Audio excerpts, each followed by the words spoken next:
Okay. Woo! Hold on, let me move. Somebody's smoking. Guys, let's get it. We're about to have an amazing Triple M. Happy Memorial Day weekend and Memorial Day. We're getting it started so strong, and definitely want to thank all those who have served for our country and given their lives for us to be free, because we know that freedom isn't free. My mom is 32 years active duty Marine Corps still, and my father was 3 years. I was actually born on a military base, so forever grateful. And actually, I'm doing the Kill Challenge, which is 22 push-ups for 22 days, posting on your social media to honor that 22 veterans on average commit suicide a day, bringing awareness because, like my mom said, one is too many. So if you're excited, take that challenge on, post and tag and challenge your friends. I'm on like day 8. You know, sometimes I've missed a few days, just to be honest, but I'm just going to get my 22 in no matter what. They just haven't been consecutive for me, but I'm going to get them in. So hope you guys take it on, spread awareness, and let's make sure that everybody knows how much we really honor, cherish, and respect and love our veterans and those who have passed away for our country. So without further ado, we're going to have Bishop T.D. Jakes, world-renowned pastor, really great speaker and orator. He's going to be sharing his top 10 rules for success. So you don't want to miss this. Grab your notebooks. I got to find my notebook. It's around here somewhere because I'm taking massive notes. And after, we're going to get some shares from you guys. So excited to hear from you guys. Without further ado, let's hear from my man, Bishop T.D. Jakes, top 10 rules for success. And doctorates. He's Bishop T.D. Jakes, and here's my take on his top 10 rules for success. Enjoy the journey, not the destination. A lot of us delay our happiness. When I get to this level, when I get my degree, when I get married, I'm going to be happy. Enjoy the journey. Enjoy the whole step to strive for whatever it is you're after. You know, I'm a goal.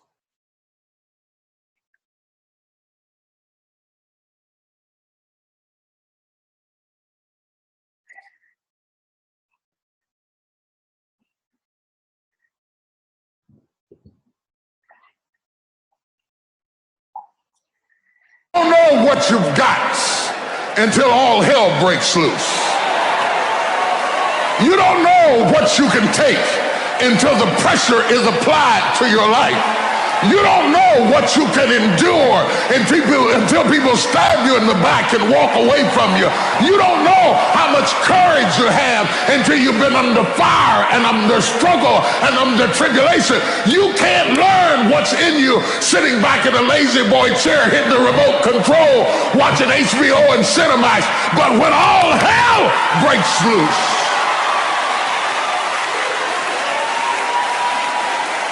that's when you get to see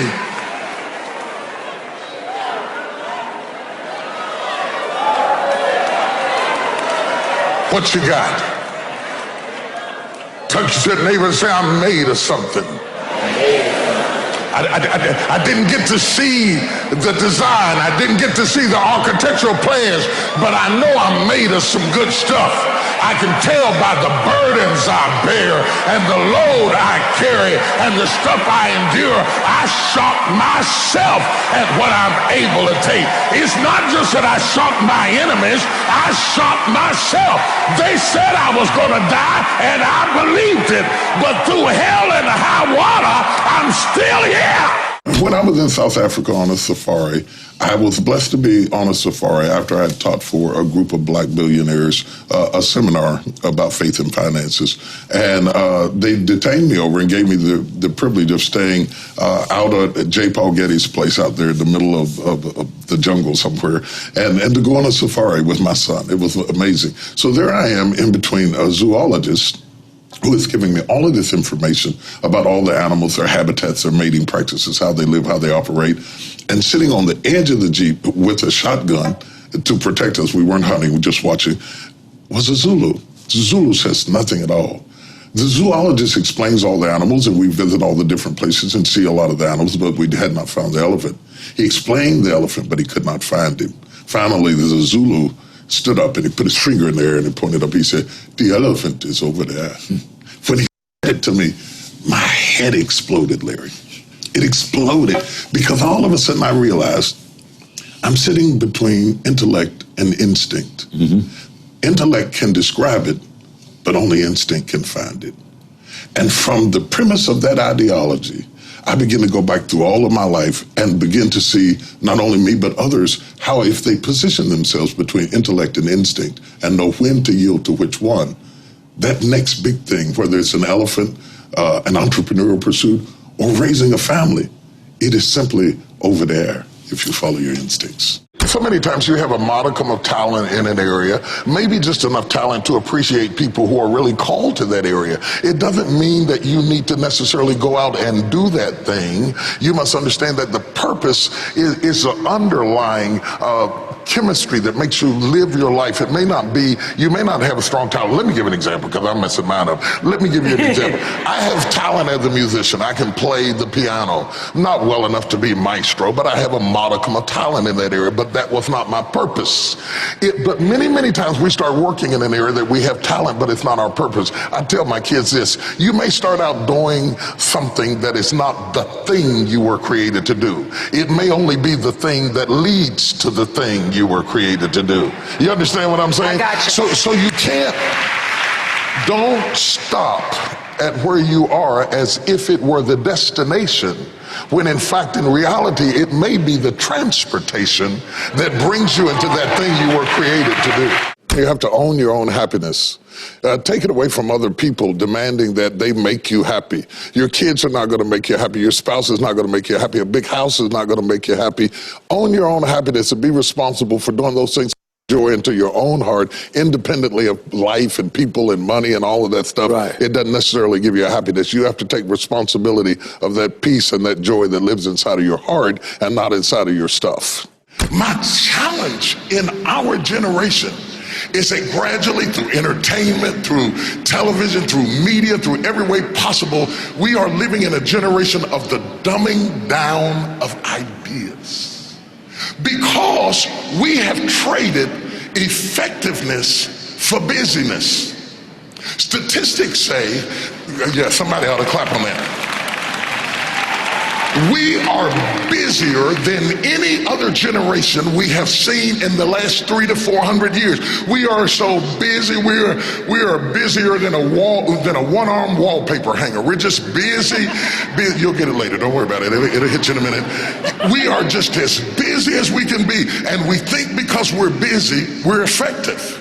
But I want you to challenge your schedule for a minute and ask yourself, are you really being effective, or is your life cluttered with all kinds of stuff that demands you and drains you and taxes you and stops you from being your highest and best self? And are you substituting busyness and all the chaos that goes along with busyness from being effective? Let me tell you, a bunch of scientists got together and they began to do some research, and they begin to determine that 80% of the things we do are busy things that we do in an area that is not effective, that the average person only spends 20% of their time doing the thing that they are really gifted at, created at, passionate about, excited to do, and the rest of it is all the dismal, dumb stuff that we all have to do in order to survive. Just crazy stuff that we're doing. Wonder what would happen if we would go from doing 80% of things that are busy but not effective, and 20% of the things that are really effective, if we would switch those numbers around and only give 20% of our time to the things that we have to do and 80% of our time to the thing that we were created to do.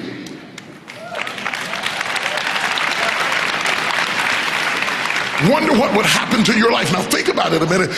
There's a lot of things you could take from me and I could make it. You could take my suit, I got another one. You could take my car, I could get another one. You could take my house, I could get another house. But when you take my time, you have taken something from me that is totally irreplaceable. We take all kind of classes for money management. We know how to manage our money. We know how to repair our houses. We're working on our hair and our bodies and all of this kind of stuff. We do everything except the most important thing is to value our time. It takes time to be creative. You were meant to be creative. You were created in the likeness and the image of a creator, and in that likeness and in that image, you have creativity. If you had time, you would be creative. But in the absence of time and with busyness and clutter and the phone going beep, beep, beep. You all got music playing on your phone, all kinds of stuff. And no matter what kind of song you put on it, after a while you hate to hear it, because every time you hear that sound, you know it's somebody else wanting something else from you that's taking you away from what you are gifted and creative to do. The enemy does everything he can to tear down your belief system, to destroy your belief system. If you open up a business, if you open up a company, one of the things you have is vision, purpose, and goals. And you write them down so all of your staff and all your team and all your customers can know, this is who I am. I am defined by my vision, my purpose, and my goals. That's my playbook. That's my creed. That's what I believe as a company, as an institution. I never will forget several years ago, I toured Nike. And if you ever get a chance to go up there and tour Nike, it's absolutely amazing. I could not find an employee in all of Nike that wasn't quick to tell me who they were. They never talked about who they were individually. They talked about who they were corporately. They knew their history. They knew their background. They knew who they were as a company. A philosophy had so permeated the organization that even the janitors would stop and tell you the philosophy of Nike. You see the reason that's important. If you know who you are, then you know who you are not. If you don't know who you are, somebody can ascribe any identity onto you and you will morph into whatever they want you to be. And that's what has happened with a whole lot of us. Some of us have been 10 or 12 different people depending upon who we were with, because we don't know who we are. We become whoever they want us to be. And then when they leave us, we are confused because we have no real understanding of who we are. You say, well, I thought you were talking about believing in God. I'm talking about believing in God, but I'm also talking about believing in yourself. Paul says, I can do all things through Christ, which strengthens me. Before he brings up Christ, he brings up him. We're so amazed that he believes in God that we overlook the fact that he believes in himself. I can do all things. Somebody say, I can do all things. Oh my God, just stop right there. Say it again, I can do all things. Wouldn't it be amazing if you believe that? Wouldn't you sleep good tonight if you believe that? Wouldn't you walk around with your head up and your back straight if you believe that? Say it again, I can do all things. You wouldn't be intimidated by anybody, anywhere, at any time if you just believe that. Say it again, I can do all things. Can you imagine how different your job interview would go if you really believed that and walked in, they said, what do you do? I can do. Imagine if you were taught that from the time you were born into the world. The first thing your mama told you when they spanked you on the behind is, don't worry about it, baby. You can do all things. Because people think I often, well, that's for those people over there, or when I get myself together, I'm going to live on purpose. Correct. But you say it is possible wherever you are right now, Facebook, anywhere in the world watching us, that even if you're in the middle of a disaster, right, you can use that disaster for direction. Absolutely, because it is through the disaster, it is through the adversity that our strength is developed. If everything went the way you wanted it to go, you wouldn't have anything to exercise by. It's a gymnasium of life where you get the workout, the resistance, and you find out things about yourself that you didn't know. I'm stronger than I thought I was. I'm tougher than what I thought I was. I'm more resilient than I thought I was. And that self-respect stops you from being at the mercy of other people to validate you, to make you feel good about who you are. What is something you'd suggest to add to our daily routine to empower ourselves? Quiet. We're too busy. We are so busy that we don't notice that we're not productive. Busy does not mean that you are producing. We are just spinning our wheels. And the great thinking and progress that we've made in this country, steam engines, telephones, automobiles, all types of things, spacecrafts, were done by people who had moments to think. We're moving so fast at breakneck speed. And if we get a free moment, we're on Twitter and Facebook and everything. It's the death of creativity. And I would challenge people to go back to meditation. And if you're spiritual, go back to prayer. If you're not, just go back to just laying still for a moment to clear your head, to hit the reset button. Because we are starting every day with the burdens from yesterday assaulting us in today. Let's put a comma between all of that. I read somewhere, as an actor, I think, said it, that once a week he doesn't talk. Yeah. Doesn't talk all day. Yeah, just peace. Yeah. Yeah, just peace. Shut it all down, and you'd be surprised what you can hear when you shut up. I came to deliver a message to every person in this room who's had a struggle, who's had some pains, who's had some tests, who's got some creative ideas, but you've gone through some really tough stuff. Let me tell you something, the stuff you've been through, don't pay it any attention. It is just a sign that the baby is coming. You're on the verge of birthing. You're on the verge of birthing. You're on the verge of birthing. You're about to give birth. I want you to touch everybody you can reach and tell them the baby is coming. The baby is coming. The baby is coming. The baby is coming. The baby is coming. The baby is coming.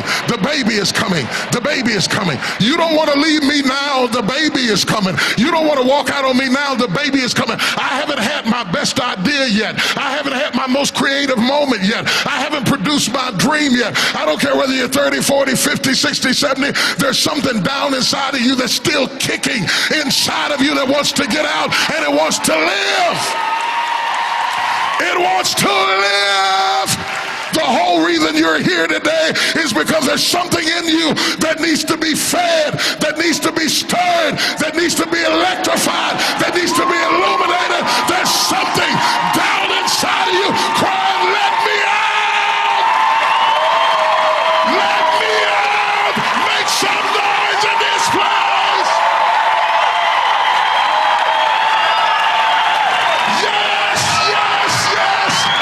We are waiting on your water to break and for you. Oh, man. I don't know about y'all, but I'm fired up. That was super epic. And it was still a little bit more on that video if you want to check it out. It's called Bishop T.D. Jakes' Top 10 Rules for Success. Evan Carmichael is the guy's name who does a lot of Top 10 Rules for Success. He's got a great YouTube page. So if you want, check him out. All these great people that have achieved great things in their top 10 rules. So we're going to go over a few things in there. I'm excited to hear about you guys and what you guys took away. I'm not going to take them all from you because I know there were some good ones. I'm going to just hit on two. I really love turn your disaster into direction. That resonated with another book that I was listening to called The Happiness Hypothesis, and it talked about the advantages of adversity. He said, through adversity, strength is developed. The gymnasium of life, he gave it a metaphor of. And I really resonate with that because I want you guys to think back to when you've gone through tough times in life, and everybody's gone through tough times, and what it has created in you. And honestly, looking back, you have to usually have a little bit of distance from it, but was it beneficial? If you had to honestly, objectively, not subjectively, subjective is with your emotion and your beliefs, objectively is just look at the result. Was it beneficial for you? Did it create something for you inside of you? Because of that, did you become a certain person? And I'm going to tell you, way more often than not, it is beneficial. It is beneficial. And I liken it to, think of a rich person, a first-generation rich person. Somebody that maybe went through some amazing things to get where they're at. Somebody like, if you've never heard Sylvester Stallone's story, he was, very tough on money. He finally got an offer for a script he wrote in 20 hours, and he said no because they didn't want to let him star in it. And they offered him up to $325,000 or $75,000. And he was broke at the time. He could barely eat. And he said, no, I'm not going to sell this until you let me be the star because I am Rocky. He was talking about Rocky. So imagine you went through that. Now Sylvester Stallone is a millionaire. Do you think that created inside of Sylvester Stallone a kind of resilience, a kind of mental muscle, a kind of mental toughness that only the experiences could create in him? And then if you look at the children of first-generation successful people, do they usually have the same attributes? They usually don't. They usually don't. And it's not a knock against them. It's just, to be 100, it's hard to be stressed when you coming up soft. Not soft, but like abundant. Like if you got your own room, you got your own stuff, you never have to worry about anything. What is the struggle about? And, you know, so often people are like, I want to really make it so that I can make my children not have to go through the things I have to go through. I feel like there's a time to change the thought process to everybody gets to go through what they get to go through to become who they get to be on this planet. That doesn't mean that we have to have people go through unnecessary things. And of course, we should strive to give to our friends and family. But if you take away those struggles from people, you also take away their greatness. You take away their greatness. So I really love that. That really resonated with me. And the other one I'll give you guys, for me, hit the reset button. Quiet time. This is something I'm really trying to cultivate in my life. Because he said, you'll be surprised what you hear when you shut up. You'll be surprised what you hear when you shut up. You know, it's like an overheating car. If you think you're too busy for meditation or quiet time, the book I just read, The Monk Who Sold His Ferrari, he said, that's like saying you're too busy driving to stop for gas. Eventually, it's going to catch up to you. You're going to end up on the side of the road with an overheated engine. You know, mental breakdown, stress, burnout. That's AKA a breakdown of your engine. So you get to calm your engine down and let it reset. Hit the reset button. Two great ones for me. Who's got some shares for us? Let me see you raise your hand, or you can put it in the chat bar if you can't talk at work, because I know some of you guys are at work. Let's get it. Who's got something for us? Let's get it. Eva's here. Let's get it. All right, Eva. Let me take you off mute. All right. Hit him with it, Eva. Good morning, guys. I think one of the first things that popped out of all of them, they're all amazing, but was to value your time. Valuing time has become something very critical for me, because I always complain about being so tired and, you know, working full time and things with Herbalife's energy. Like, I'm up at 6 o'clock in the morning every day. I'm going to bed at almost midnight, but I get so much done because I'm actually using my time efficiently. Whereas before, it was used on just pointless things, you know, wasting money, going into the movies. As much fun as it is, I can wait. I can watch that at home with family and friends all together and just thinking more efficiently because I'm actually using my time way more wisely. I've decided who is worth my time, who's not worth my time, or who's worth enough time to stop what I'm doing to, you know, focus on something else. I think that was definitely a really good point he brought up. Love it. Awesome. Great job, Eva. Thank you for sharing. That was epic. Valuing her time. Yeah, definitely awesome. Next one. Do we have anybody else excited to share? I see Orlando. I know Gladys, you're there. I don't know if you're at work. We got Mr. and Miss Gohard, James Melgoza. Anybody excited to share? Let me see. My man. Oh, are you excited to share? Let me take you off mute really quick. Here, I got you. You're good to go. Yeah, sure. Yeah, I definitely could relate when he said you'll be surprised when you shut up, like what you hear. You know, growing up for a long time, I grew up in a crowded house full of my brothers, sisters, nieces, and nephews. I can never remember having any quiet time until I moved to Georgia. That was, I think, the first time I actually got a good night's sleep, because I lived in the area. I had neighbors, but it wasn't like it was a city, but it wasn't a noisy city.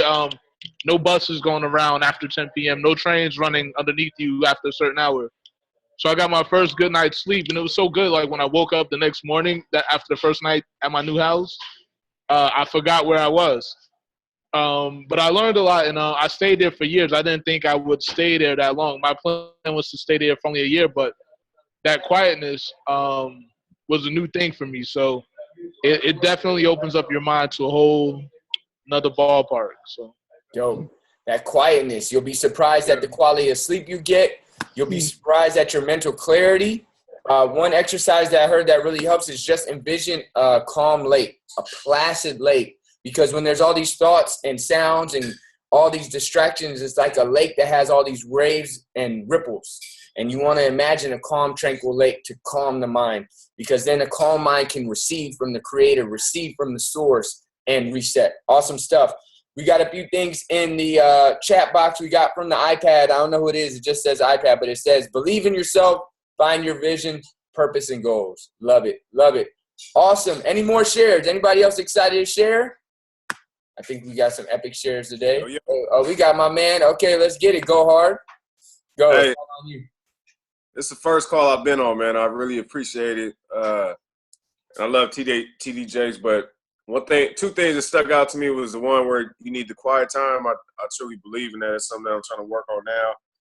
Being in, around a lot of noise can cause like distraction, and it's not necessarily a lot of noise that surrounds you. It's a lot of noise that's in your mind. So the meditation part and being in a quiet space to actually sit down and get clear with why you're doing what you're doing, what your purpose is here in life, and sharing just a little bit of gratitude about where you are and what you have in your life can also clear up that mental clarity. So we've been working on that lately, just waking up with gratitude, going to bed with gratitude, and not trying to be on our phones as much at night, because being on social media, can be a big distraction, can cause different conversation, and you wake up with that same mindset that's been inside your head throughout the night. So you go to bed thinking about that and you wake up talking about that. So the other part is just being around less noise as far as people talking about things that isn't aligned with where you're trying to go. Just unnecessary ruckus is going around that can distract you to where you fall into that, to where you're now losing focus on where you're going and what you have to do. For example, now it's EOM. There's a lot of distractions out there, barbecues and all kinds of stuff. Yes, you want to have fun, but use it with intentions of, there's a lot of people out here that can use the products and that would love to join like a challenge going into June 1st after eating all that food, want to burn their calories. So just having intentions. The other thing is knowing who you are every day. That's one of the big things too. I know when I used to work for this company, I knew everything about the company. I knew everything about their system. During that time of working there, I didn't know who I was in that time. I didn't know why I was there. I didn't know who RC was in that building until I came across Herbalife and I started finding out who I am and what I get to bring to the universe and to the world. So just knowing who you are every day, sticking with that, being aligned with that, and mental clarity and knowing your vision and believing 100% in what you're doing, and we'll all make it to the top. Dope. Super dope. Thank you, RC, for sharing. Epic share. Great to have you on the call. Awesome stuff, you guys. This is amazing. One last share from the chat box. Gladys from Phoenix. Believe in yourself. This is definitely key. So many people tell you that you can do anything as a child, but once you're an adult, we don't have the same mentality. We put barriers in our own goals. We have to remember we can, and we can still make it. So great job. Thank you guys so much. Going to upload this to YouTube and post it to Facebook. So pay this forward to all your friends, family, clients, and members. And let's get this positive message out there as we're starting the week. And remember, every single week we're here at 8 a.m. Pacific Standard Time. And if you guys ever have videos that you think would benefit the Triple M viewers, hey, let's watch them, because it's all something we get to do together. We get to learn together. And remember, Wednesday, we've got the Herbalife Nutrition Power Call. We've got Heather Cullen, who lost over 30 pounds on a program. Amazing. Went on that. All the people started asking her crazy questions. She went on to make a 6-figure income now with Herbalife Nutrition. She's a full-time Herbalife member, and she gets to do bike. She does spin classes now. She really loves spin down in the Orange County area. She's going to be sharing her results, her 6 favorite products, and how she uses them, answering your questions and answers, and sharing how she was able to become a 6-figure earner by getting in the best shape of her life and showing others how to do the same. It's ridiculous and amazing, you guys. Happy Memorial Day. I'm going to take everybody off mute. Let's get it, y'all. Woo! All right. Happy Memorial Day, y'all. Let's go, y'all. Thank you, everybody. Let's get it. Hey, peace.